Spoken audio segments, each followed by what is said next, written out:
சே முனியப்ப பேசுகிறோம். பூமாதேவி பூமிநாதன் எவ்வளவு லட்சணமாக அந்த இடத்துல கடவுள் சிவன் உன் குடும்பம் மண்ணை தூக்கி மேடையில் உட்காந்து உன்னுடைய வீடு சொல்லி கொடுத்த இடத்த சுற்றி இடித்து எப்படி நாசம் பண்ணி போயிருக்கான் பார்த்தியா? இன்றைக்கி உனக்கு இந்த இடத்த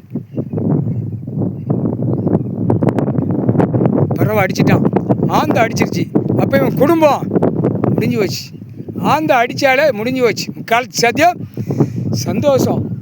நம்ம கணக்கு போடுற மேற்கு திசையில் ஒரு முள்ளிச்செடியில் உட்காந்து அடிக்கி, அதுவும் டயம் 4:30 மணி டயம், மாலை டயம்.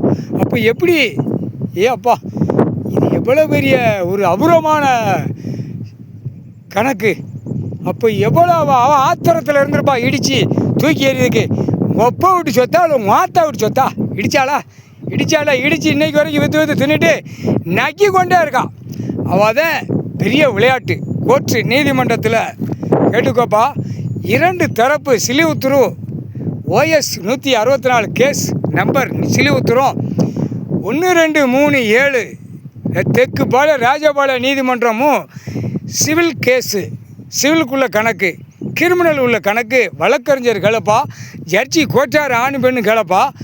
இது பெரிய விளையாட்டு. இந்த விளையாட்டு வந்து பெரிய விளையாட்டு. சாமிக்கிட்டே விளாண்டவன், 7 செம்பத்து விளாண்டவன், இதில் உள்ள விளாண்டம் பூரா இந்த சுவை சம்பாத்தியை எழுதினவன் மவன், அவன் மருமவன். அவன் ஏற்கனவே அவனை தடை கொடுத்தே இருக்கான். யாரை? சுவை சம்பாத்தியம் எழுதினவன். இப்போ இங்கே உள்ள கணக்கு முடிஞ்சு போச்சு.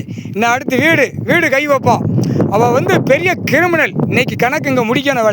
இவளை முடித்து காவு கொடுக்கணும். இவனுடைய குடும்பத்தை காவு கொடுக்கணும். பூமாதேவி பூமிநாதனை உட்கார வைக்கணும். உட்கார வச்சு இவனுக்கு காவு கொடுக்கணும். இடிச்சு சாமியை குப்புறப்பட்டு போனான்ல, சாமியா இல்லை இந்த மானிட பேலான்னு பார்க்கணும். இதுதான் கணக்கு முற்றுப்புள்ளி. முக்கால் சத்தியம். இன்றைய நாள் பூமாதேவி பார்த்துக்கோப்பா, நீதிமன்றத்தில் பார்த்துக்கோ. எப்படி மேடையில் இவங்க 2 பேர் தம்பதி இருக்கையில் எப்படி இருந்திருப்பாங்க. அநியாயப்பட்டு சேட்டை பண்ணி இடித்து சுற்றி எல்லாமே இடித்து நாசம் பண்ணி கந்தல் கோலமாக ஆக்கி வச்சுருக்கான் பாத்தியா? இந்த பூமி இந்த 4 சதுரங்கத்தில் இவ்வளோ சேட்டை பண்ணானா, அப்போ உலக நாடு மானிட பிறவி எவ்வளோ சேட்டை பண்ணி வச்சுருப்பான். மானிட பிறவிக்கு என்ன கொடுத்துருக்கான் கடவுள் ஈஸ்வரன் பரமசிவன்?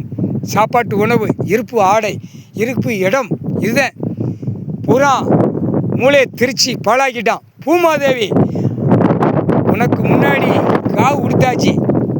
இவனுக்கு பேரை சொல்லியே காவு கொடுத்தாச்சு. நானே கூப்பிட்டு சொல்லிட்டேன் ஈஸ்வரமனை, அவன் பேரை சொல்லி அவளுக்கு முன்னாடி காவை கொடுறா. உள்ள சண்டைக்கு வந்தவன் போனவனை போனா காவை கொடுறா, பூமாதேவிட்ட கொடுறா. அவள் தாண்டா அந்த 4 சதுரங்கத்தில் பத்திரம் போட்டவனுக்கு நடு சதுரங்கத்தில் உட்கார்ந்துருக்கா பூமாதேவி பூமிநாதன். குர்றா காவை குர்றா. உங்கள் அப்பன் வரம் கொடுப்பான்டா. வரம் கொடுத்து இவா உட்கார்வாடா. தெற்குபாளையம் ராஜபாளையத்தில் உட்கார்ந்த இடத்துல அந்த செத்த மொட்டையும் பேப்பர் வச்சு இதில் விளாண்டவனை பூரா கதையை முடிச்சிருவாடா. முக்கால் சத்தியம் சொன்ன விட்டு காவு கொடுத்துட்டான்.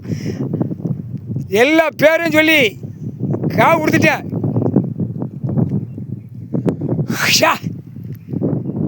மருமகனை பாக்கியாங்க பூமாதேவி.